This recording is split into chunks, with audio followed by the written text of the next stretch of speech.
السلام عليكم.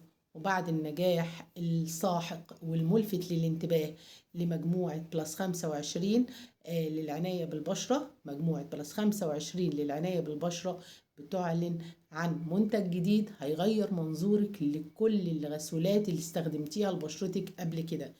غسول من الأعشاب الطبيعية متحمل على هيدروسول طبيعي، كمان بيدخل فيه كل الأحماض اللي بتزيل الجلد الميت وبتعمل تقشير لبشرتك، اللي يمنع أكسدة البشرة، ينظم إفراز الزيوت في البشرة، يقبض المسام، مانع للأكسدة. حاجة كده لازم تجربيها.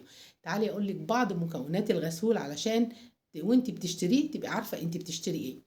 أول حاجة هو من عشبة المورينجا، تمام كده، وزيت البرتقان المر، وعندنا بقى لاكتيك اسيد وسلسليك اسيد وزيت نعناع وزيت لافندر ونانولين وحاجات.